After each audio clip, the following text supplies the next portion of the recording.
And we're continuing on with the Gospel of Sri Ramakrishna. We are on chapter 42, I think it is. Um, let's see here. Uh, Pandit Shashadhar is what we're doing. And it is, chapter 24, not 42. That's dyslexic reading of 24.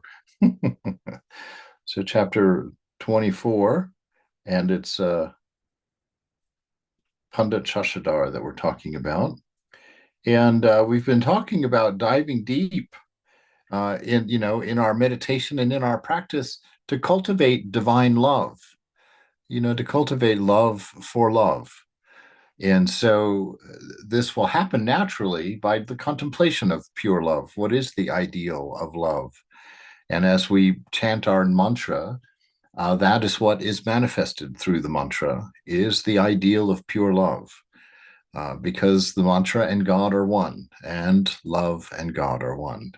So the purest form of love is the divine unity, the one without a second. And so by contemplating God, by singing the name of God, we open ourselves to the understanding of a love with no condition, a love of infinite scope and infinite depth. And we learn basically just from experiencing it from the inside out. There is no external experience of an unconditioned love. So there's nothing in the world that could really teach us that. And there's nothing we really need to expose ourselves to in the world that could teach us that. And this is why we dive deep within, because that kind of love exists only within us, only at our very center, our very core of being. And so Thakur is continuing on here, talking about the different ways of coming to the ocean to drink this nectar, this bliss. He says there are innumerable ways leading up to the ocean of immortality. The essential thing is to reach the ocean. It doesn't matter which path you follow. Imagine that there is a reservoir containing the elixir of immortality. You will be immortal if a few drops of the elixir somehow get into your mouth. You may get into the reservoir either by jumping into it, by being pushed into it from behind, by slowly walking down the steps. Any number of ways, the effect is one and the same. You will become immortal by tasting a drop of that elixir. And so this means of getting there, anything, right? Any of them, any of the religions, the established religions. Usually I like to look at things that have lasted a while, that have stood the test of time. To get your information, choose one and go forward on it with a great sincerity and a great earnestness. And Ramakrishna says that no matter which one you start on, if you have sincerity and earnestness, the universe itself will take responsibility for your spiritual life and will take you where you need to go if something needs to change, if you need a new teacher or a different path for yourself. All of that will come about based on your earnestness and your sincerity in your practice. Imagine that there's a reservoir containing this elixir, right? It doesn't matter how we reach it. It's just really going for it, making it happen. You can go to California or you can sit and talk about going to California. If you're going to California, just get in your car and go. If you're earnest about getting there, you're not going to have any trouble getting there. But it's not something just to sit and talk about or something to sit and posit as a possibility. It's something to really be active about, to dedicate ourselves to go forward. Innumerable are the ways that lead to God. There are paths of knowledge, jnana, of action, karma, and of devotion, bhakti. If you are sincere, you will attain God in the end, whichever path you follow. Roughly speaking, there are three kinds of yoga: Jnana Yoga, Karma Yoga, and Bhakti Yoga. What is Jnana Yoga? The Jnani seeks to realize Brahman, that one without a second. He discriminates, saying, not this, not this. He discerns, saying, Brahman is real and this universe is illusory. He discerns between the real and the unreal. As he comes to the end of discrimination, he goes into samadhi and attains the knowledge of Brahman. So this is that notion, knowing that you are that, right? The very core of yourself is the image of God, is the beloved, is the divine. And so you can touch God within yourself. You can know God within yourself. And this path of Jnana, the path of knowledge, the knowledge is to know yourself, to know your relationship to this universe and your relationship to the divine self.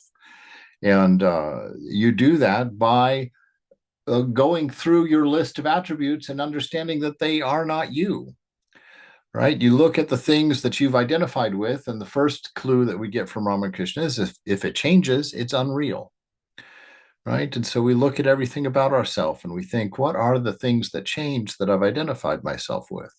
Well, certainly mind and body and all the things that it produces, the imagery of mind and body, all those things. So this practice of neti neti is observing things that are changing and detaching from them, refusing them as an identity of what I am or who I am.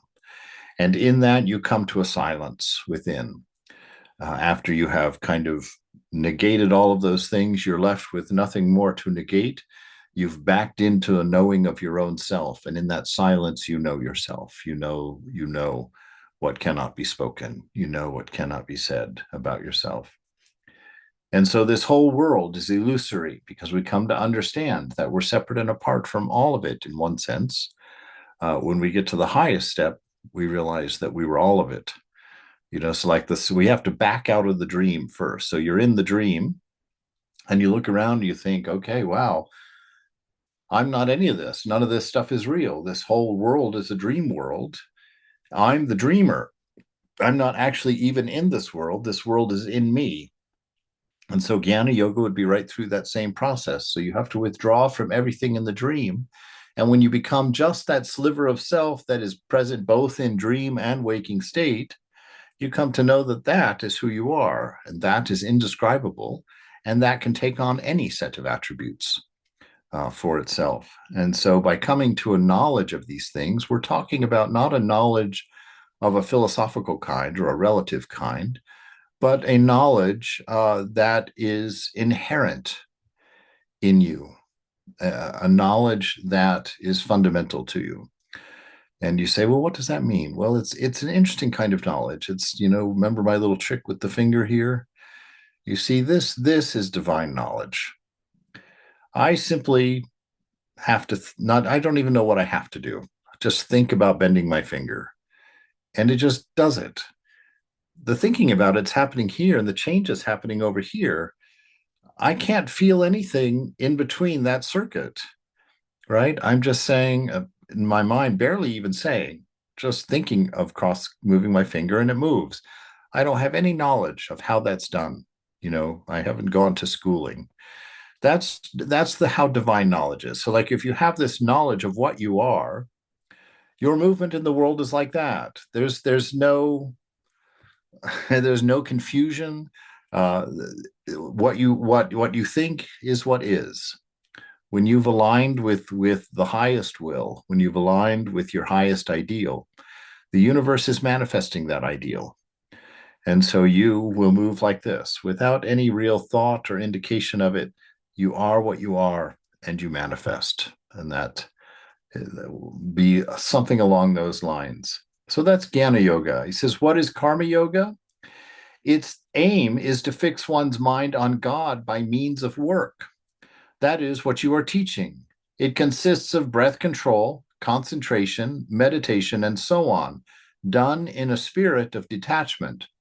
If a householder performs his duties in the world in a spirit of detachment, surrendering the results to God and with devotion to God in his heart, he too may be said to practice karma yoga.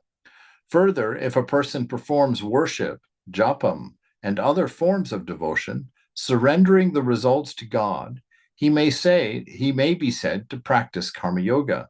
Attainment of God alone is the aim of karma yoga.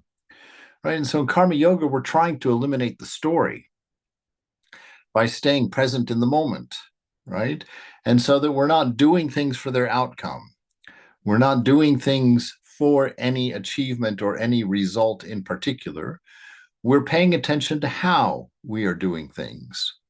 We're doing things as best we can as an offering to the universe in the given moment. No thought of a future, no thought of a past. It's being firmly present in the presence and doing everything that's being done for its own sake as an offering to the moment in the moment, right? So the elimination of egoistic story is karma yoga. If we can eliminate this idea of achieving or getting something from action, then we come to know the same separation that the Gyani knows by doing his neti neti practice. That we don't allow the future to come into our picture so that we do things for a reason. We do them with the best sense of devotion in the moment as an offering for their own sake, one thing after another as it's presented to us in the moment. And that's how we learn to enjoy the world without getting caught in it. Getting caught means coming up with an egoistic story about what you are and who you are. Oh, excuse me, in this world. And what is bhakti yoga? It is to keep the mind on God by chanting his name and glories. For the Kali Yuga, the path of devotion is the easiest. This is indeed the path for this age, right? So bhakti yoga, the practice of devotion. This is when God incarnates into a form and comes to this planet and lives among us and inspires love. Why? By loving us and by loving us perfectly. And so through relationship with God as manifestation, as an ideal, as a divine incarnation, we grow in that love. And that love that grows in us, that is God. That is the divine reality. And so this love with a perfect partner, as it were, has no limit to how much love there can be there. You can if that partner is loving you infinitely, then your response will grow into an infinite love for that. That's the nature of love. And so that is how God manifests. Love manifests for the bhakti, for the bhakta, right? He says the path of karma is very difficult. First of all, as I've just said, where will one find the time for it nowadays? Where is the time for a man to perform his duties as enjoined in the scriptures? Man's life is short in this age. Further, it is extremely difficult to perform one's duties in a spirit of detachment without craving the result. One cannot work in such a spirit without first having realized God.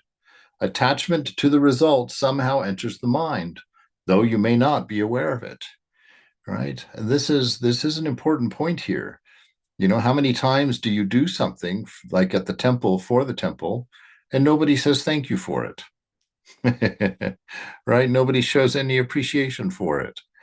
How long do you know you can know that if that's your motive and you don't get it, then you're going to be less inspired to do something, because you're actually doing it for the approval of having done it, for the appreciation of being the one doing it, right? And so it's very difficult to carry on without any thought of result, whatever those results might be. And you can practice it a lot in your friendships. Friendships are very mercantile. you know I shared with you, I learned that really in a hard way when I first joined the monastery. I used to consider myself popular. I had lots of friends and would have these big dinner parties, right?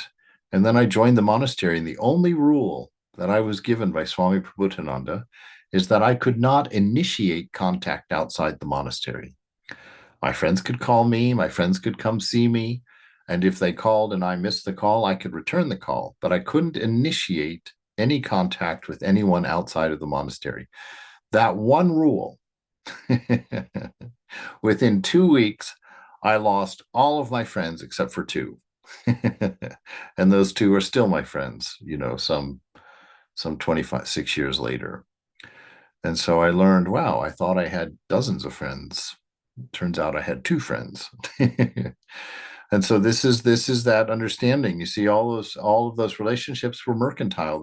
They would reach out to me as long as I reached out to them. I had to initiate the same number of times that they initiated. in order for that relationship to keep going. And so this is what he's talking about. Karma yoga is a very difficult path. It's easy to say, but would you do your job and would you work as hard at your job if you didn't get a paycheck for it? Right. Or if you got a smaller paycheck for it. And so these are matters of purification. And so he's just pointing out karma yoga is very difficult these days. He says to follow Jnana yoga in this age is also very difficult. First, a man's life depends entirely on food. Second, he has a short span of life. Third, he can by no means get rid of body consciousness, and the knowledge of Brahman is impossible without the destruction of body consciousness. The Jnani says, I am Brahman, I am not the body, I am beyond hunger and thirst, beyond disease and grief, beyond birth and death, beyond pleasure and pain. How can you be a Jnani if you are conscious of disease, of grief, of pain, of pleasure, and the like? A thorn enters your flesh, and blood flows from the wound, and you suffer very badly from the pain. But nevertheless, if you are a Jnani, you must be able to say, why, there is no thorn in my flesh at all. Nothing is the matter with me. Right? And so this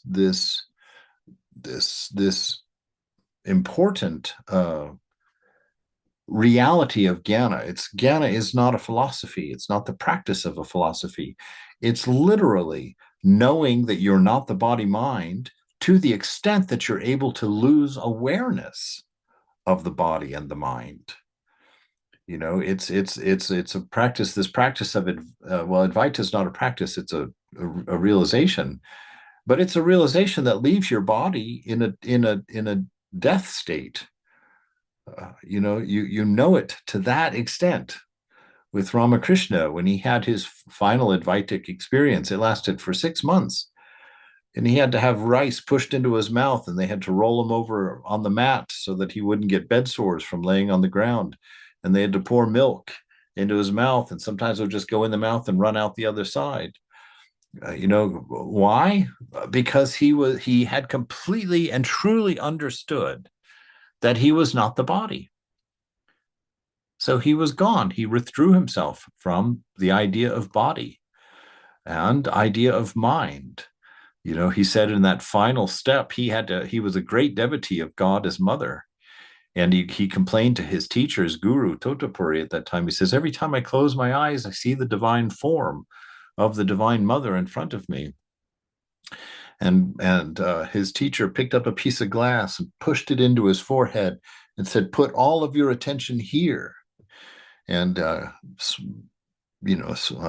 Ramakrishna did that.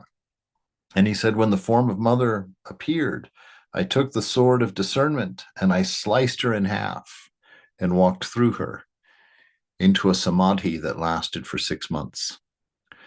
So you see, these are very, very, very high experiences, high knowledge. It's not just being able to say, oh, I'm not the body and I'm not the mind. I know that. But then if I punch you in the face, immediately you scream out, ow, why'd you punch me? And I'm like, me? I didn't punch you. I punched your body. What are you talking about? Right? So it's a very high level of knowledge. It's not a pretense of that knowledge. It's actually knowing that you're not the body and being able to withdraw from it to wherever you withdraw from. Where does the dreamer withdraw from when he leaves the dream body behind? Right? A different level of awareness, of consciousness. So he says, therefore, bhakti yoga, this yoga of devotion, this is prescribed for this age. By following this path, one comes to God more easily than by following the others. One can undoubtedly reach God by following the paths of jnana and karma, but they are very difficult paths, right? So he's just telling you, yes, you can do it. Sure, I'm not forbidding it. They are paths, but they're the hard one. And you're going to have to practice a lot. And you're going to have to get your life circumstance in a very particular condition in order to come to a place where you know yourself not to be a body, when everything about the culture and the world that you're living in is about your body and about your mind. And so we don't have, when he says that our body is all about food, He's talking about the fact that food is so scarce and so expensive these days that life is all about working just to get by, just to get by at some level. And he said that's what everything is about these days, right? Everything is about that exchange of money. And in that kind of environment, to come to the knowledge of not being body or mind, extremely difficult. To work without an idea of any result, extremely difficult. But to fall in love with the divine ideal, with the presence of pure love within, that's the easiest path. That's the fastest path. And if you want to have your Advaitic knowledge, that is the means of getting there. They are not separate.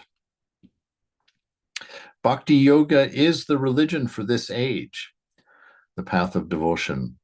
But that does not mean that the lover of God will reach one goal and the philosopher and worker will reach another. It means that if a person seeks the knowledge of Brahman, he can attain it by following the path of bhakti too. God, who loves his devotee, can give him the knowledge of Brahman if he so desires. You see, so it comes to us through relationship, right? That the universe, it's not that God is unreal, it's that we are unreal. And so we can approach God with an ignorant idea of ourself. And because we're approaching a reality, that ignorance of ourself will be undone in time, right? Because we'll come to know that, hey, the path is love, and I am love, and God is love, and all of this is love. And just like in the words of Jesus, that cord of love will bind everything into your Advaitic knowledge. You're one without a second. Perfect love is oneness. Perfect love is oneness. And so this is the fastest way. And so practice your love, practice your joy in being in the presence of God. Have faith in the incarnations. You know, God has become them and has manifested to us through them. And that reality can be known. It's not an imagined reality, it's the reality of existence. Who can argue that existence exists? It's a matter of the reality of love. It's the matter of the reality of beauty. You know, this is what God is. And without God, there would be no knowledge of these things, right? How is it that we would know what is beautiful if we didn't have that ideal somewhere within us? How would we know what love was if we didn't have that ideal somewhere within us? How would we know existence if we did not exist? So God is the real, and our thought of ourself is the unreal. But the bhakta wants to realize the personal God endowed with form and to talk to him. He seldom seeks the knowledge of Brahman, but God, who does everything at his pleasure, can make his devotee the heir to his infinite glories if it pleases him. He gives his devotee both the love of God and the knowledge of Brahman. If one is able somehow to reach Calcutta, one can see the Maidan and the museum and the other places too. The thing is to reach Calcutta. By realizing the divine mother of the universe, you will get knowledge as well as devotion. You will get both. In Bhava Samadhi, you will see the form of God, and in Nirvikalpa Samadhi, you will realize Brahman, the absolute existence, knowledge, bliss. In Nirvikalpa Samadhi, ego, name, and form do not exist. Right? Do not exist. Now that's interesting. It's not that you've withdrawn from them and don't believe them. It's that they do not exist. Right? So to be in that state of Nirvikalpa Samadhi, it's not a state as such. It's a knowing. And it's a profound knowing when you come to understand that your egoism, your sense of separateness, your particular perspective from which you observed a world, that perspective did not exist, right? That your name, your idea of yourself, your personality, your attributes, all of your attributes are names of you as such, that they do not exist. never did exist. And form, your very face, your smile, your laugh, your hair, your lack of hair, all these things never existed, does not exist. That's that state of nirvikalpa samadhi, right? The state of bhava samadhi that he's talking here. That is the state of seeing the beloved everywhere in everything, seeing first the motive of love that's inherent in the universe, seeing how everything that occurs happens for the best, and knowing that absolutely, seeing it clearly in front of you, and to walk in a world where you know that you and the dreamer of that world are one, right? In a beautiful relationship, a dance of pure harmony, pure bliss. A lover of God prays to the Divine Mother, "Oh, Mother, I'm very much afraid of selfish actions." Yes, because you come to know how much they hurt.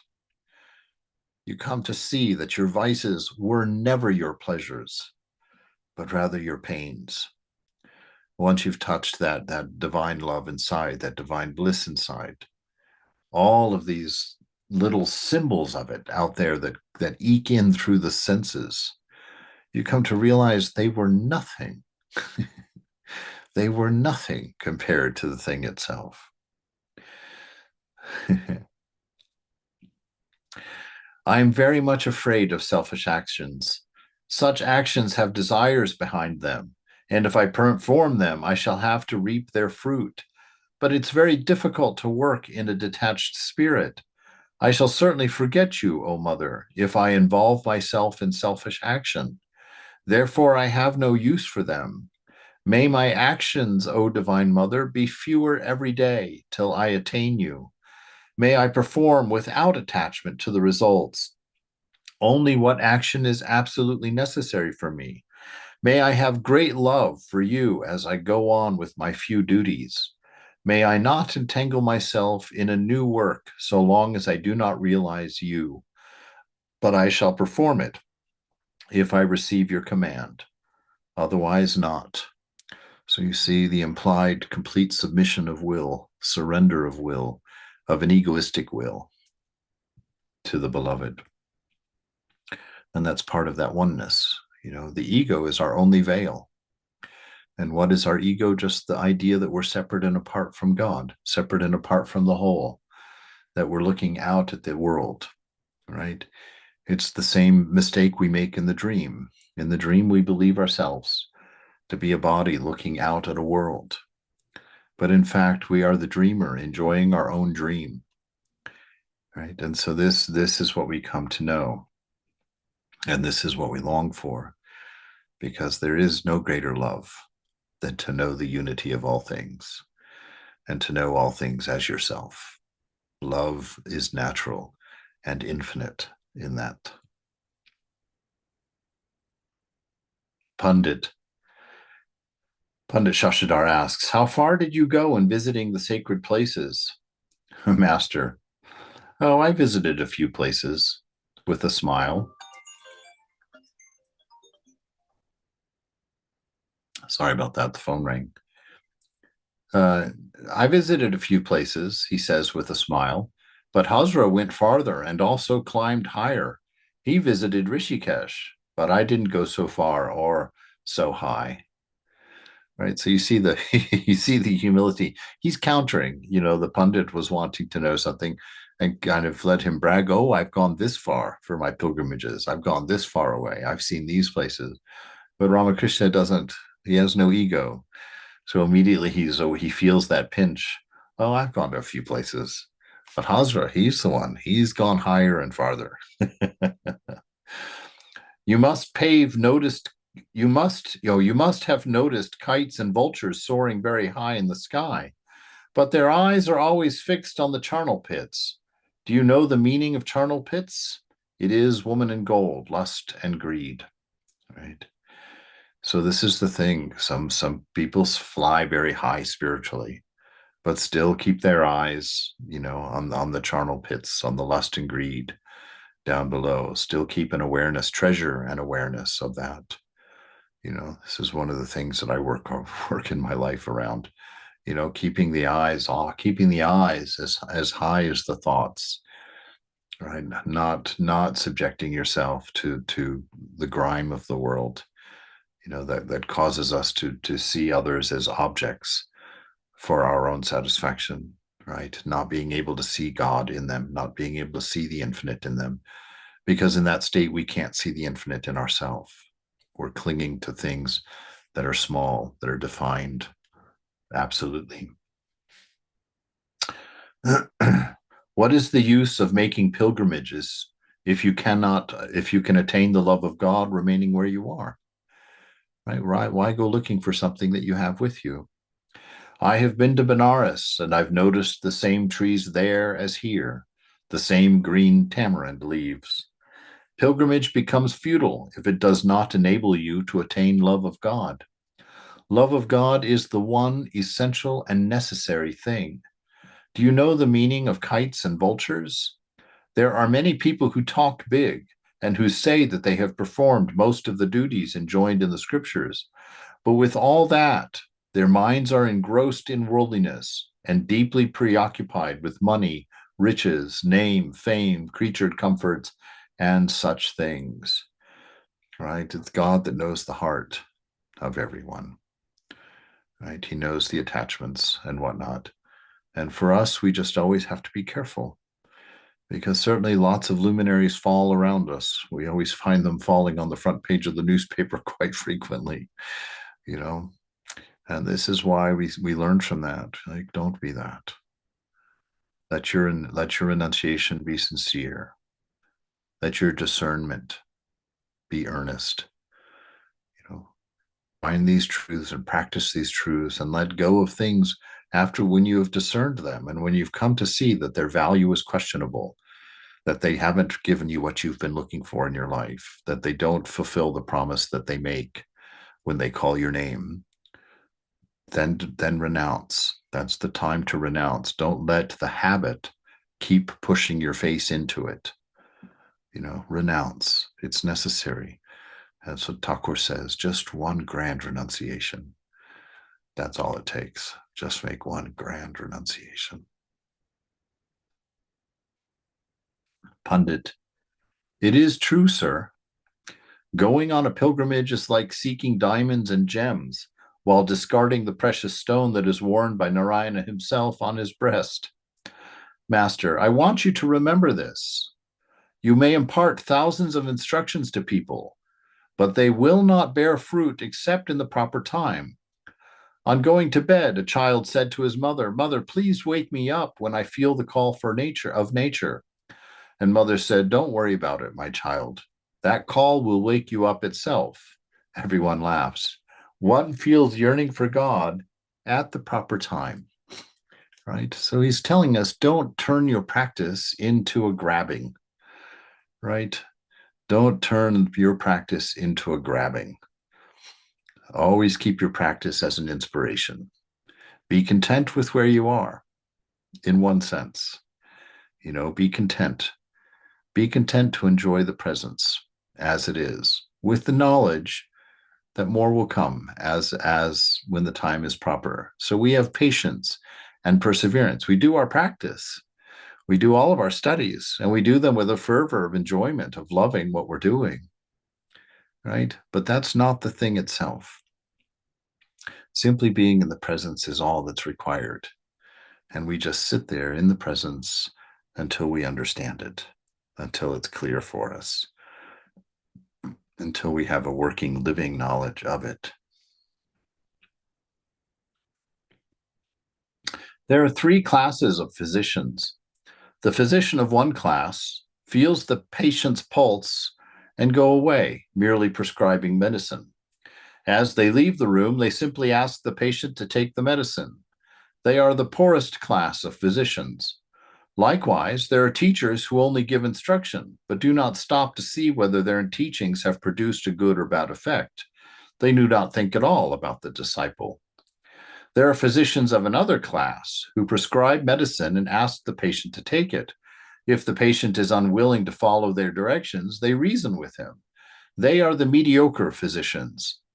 Likewise, there are the mediocre teachers. They give instructions to the student and further try to persuade him in various ways to follow the instruction. Lastly, there are the physicians of the highest class. If the patient does not respond to their gentle persuasion, they even exert force upon him. If necessary, they press their knee on the patient's chest and force the medicine down his throat. Likewise, there are teachers of the highest class who even exert force to direct the mind of their pupils toward God. Right? That commitment.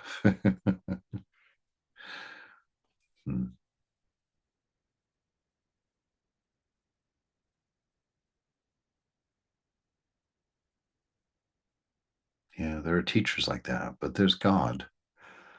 And God is on your chest at this very moment, forcing these teachings, right? That's why you have to keep going through things over and over and over again to learn every time, because God's committed. That's why we suffer, right? We suffer because we fight. We suffer because we resist, right? But God does not give up. God will always hope and always believe and always trust.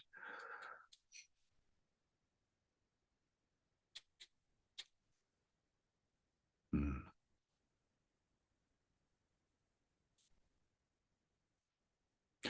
Knowing that is why we keep going. Sir, the pundit asks, if there are such superior teachers as you have described, then why should you say that one does not get the knowledge of God until the right time comes? Master, you are right. But what will the physician do if the medicine runs out of the patient's mouth and doesn't reach his stomach? In such a case, even the best physician can't do anything, right? So what's he saying? If you don't accept these things, if you don't accept the teachings of your guru and put them into practice, there's nothing to be done. There's nothing to be done. You have to do it. You have to accept these things. You have to study them out. You have to test them. You have to come to know whether they're true or not true, whether they're worthy or not worthy. To just hang around and be surrounded by them, there's probably some value to that, but not much. Right? We're really looking to know God in a beautiful way, in a way very different from anything out there.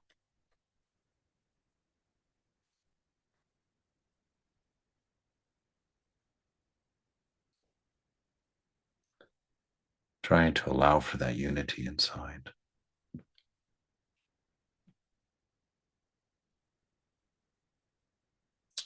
So the master said, you are right, but what will the physician do if the medicine runs out of the patient's mouth and doesn't reach his stomach? In such a case, even the best physician can't do anything. The teacher should judge the fitness of the student before giving him instruction. But you don't discriminate in your instruction. When a young man comes to me for instruction, first of all, I ask him about his relatives at home. Suppose he has lost his father. Suppose his father has left some debt for him. How can such a person direct his mind to God?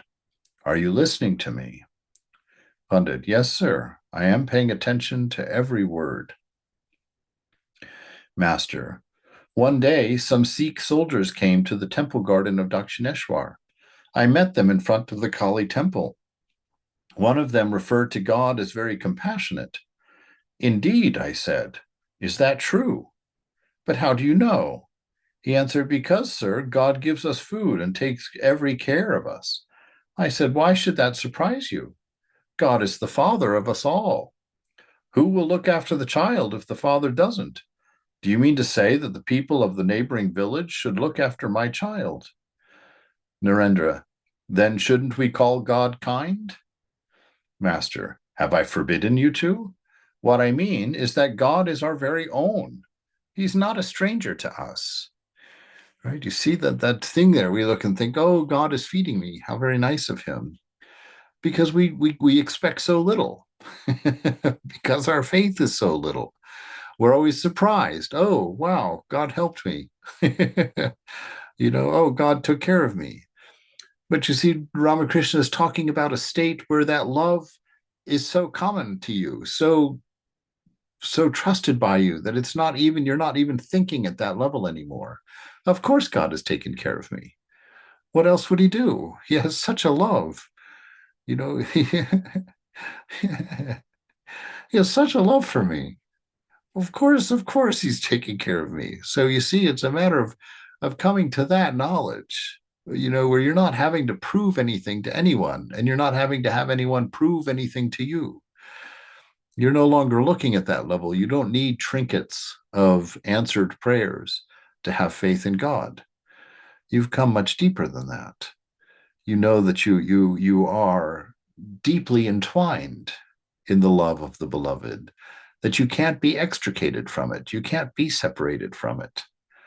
And you feel that, and you know that, and you begin to live that. And that bliss of that joy that's inherent within you begins to just flow through you, right?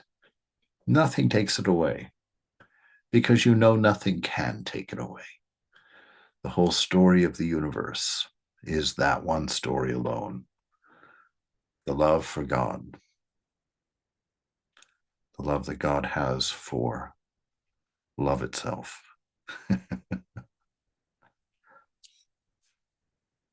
What I mean is that God is our very own.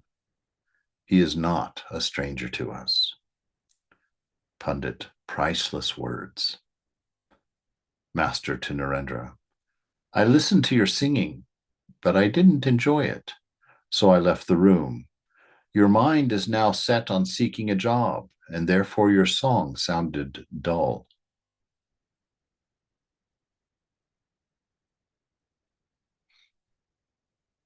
You see that honesty between a teacher and his student. Yeah, you were singing. I didn't enjoy it. I can hear your distraction. I can see the broken love in it. Narendra flushed. He felt ashamed of himself and remained silent. The master asked for a drink of water. A glass of water had been placed near him, but he could not take it. He asked for some fresh water.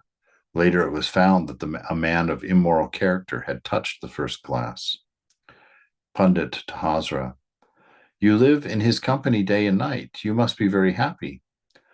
Master with a smile. This is indeed a great occasion for me. Today I have seen the crescent moon of the second day of the bright fortnight. Everyone laughs. Do you know why I refer to the moon of the second day?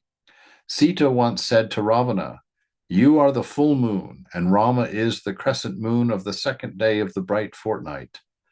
Ravana did not understand the meaning of these words. He thought that Sita was flattering him and became exceedingly happy. But Sita meant that Ravana had reached the fullest limit of his power and prosperity, and that thenceforth he would wane like the full moon. Rama, on the other hand, was like the moon of the second day. He would wax day by day. An infinite potential. The master was about to take his leave. The pundit and his friends bowed low before him.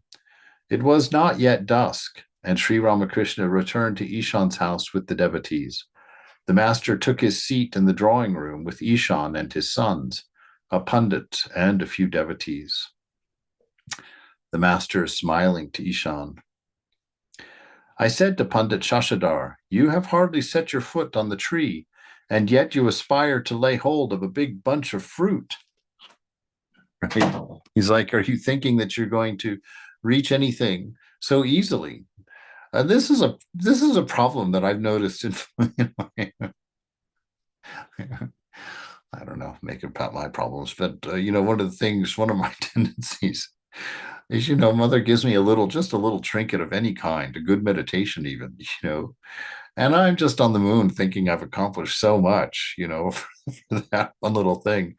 And I look back over these years, and I'm like, wow, God, that's amazing that mother can give us these little tiny things. And we just think that it's the whole, like, oh wow, we're so close, we're almost there. And you get into that 26 years and you're like, You've been happy with trinkets, my friend. You've been happy with souvenirs. Just wait. Just wait when mother uncovers the real for you.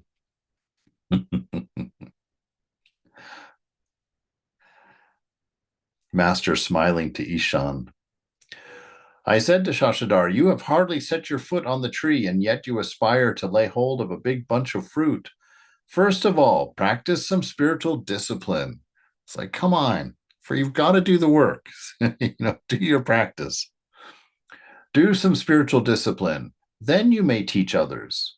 Ishan, every preacher thinks that he enlightens others. The glowworm also may think that it illumines the world.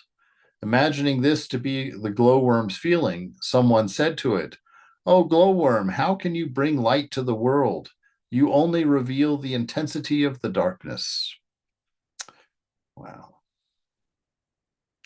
Every preacher thinks that he enlightens others. That's the tendency of egoism. That's why we have to always be on the outlook for that. Right? And most of us are glowworms. We're bright in our own eyes, but you have to be in a very dark cave in order to see it. And in this world, that's kind of the nature of this world in this age. There's a lot of darkness, a lot of confusion, and we have to accomplish very little to shine in front of others. And we have to be very careful not to think that that little bit of shining is anything at all. We have to come to know what we're looking at, the presence that we're in.